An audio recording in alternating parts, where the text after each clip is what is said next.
আমাদের আখের গোছাইতে হবে কোনো ইচ্ছা আকাঙ্ক্ষা আমাদের নাই। সুতরাং আমরা জনগণের সেবায় নিজেদেরকে আরো বেশি পরিমাণে নিয়োজিত করতে চাই, জনগণের সেবক হিসাবে জনগণের মাঝেই থাকতে চাই।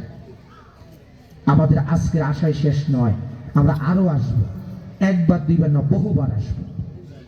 আজকের দিনেই সকালে এসে প্রোগ্রাম 2টা করে গিয়েছি ফেনীতে, আবার আসছি, এখনো 3-4 জায়গায় যাবো ইনশাআল্লাহ। এভাবেই করে আমরা আপনাদের মাঝে থেকে কাজ করব। বাংলাদেশ জামাত ইসলামী দুর্নীতি মুক্ত বাংলাদেশ গড়ে তুলতে চায়। আমাদের আজকে অভাব, আমাদের দারিদ্রতা, সামাজিক সমস্ত অপকর্মের মূল কারণ হচ্ছে এখানকার নেতারা দুর্নীতিবাজ। এই দুর্নীতিকে যদি বন্ধ করে দেওয়া যায়, সমাজ থেকে সকল অপকর্ম দূর হবে, দারিদ্রতা দূর হবে। জামাত ইসলামের বিরুদ্ধে কোনো দুর্নীতির অভিযোগ ছিল? আমরা তো মন্ত্রী এমপি ছিলাম, মেম্বার চেয়ারম্যান ছিলাম তো কোনো দুর্নীতির অভিযোগ আমাদের আছে?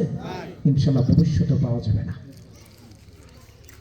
এবং আমরা 5 বছরের জন্য নির্বাচন করবো, যে 5 বছর দেখেন, 5 বছর কিছু কইয়েন না, এটাও করবো না।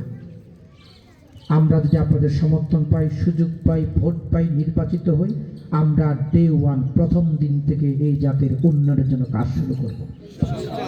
সরকারি বরাদ্দ পেলে তো সেটা করবই, বরাদ্দ না পেলে আমরা এখন যেভাবে করছি দলীয় ফান্ড থেকে, ব্যক্তিগত ফান্ড থেকে, তা দিয়ে শুরু করবো ইনশাআল্লাহ। মানুষের জন্য কাজ করার জন্য টাকার প্রয়োজন হয় না, টাকাওয়ালা লাগে না। হাজার হাজার কোটি টাকার মালিক যারা, এরা ঋণ খেলাপি, এটা বেল খেলাপি, এরা নমিনেশন কিনে টাকা দিয়া, এটা নির্বাচন করে টাকা দিয়ে নির্বাচিত হওয়ার পরে এই টাকা সুদে আসলে জনগণের রক্ত শুষে সেটাকে তারা উসুল করে নেয়।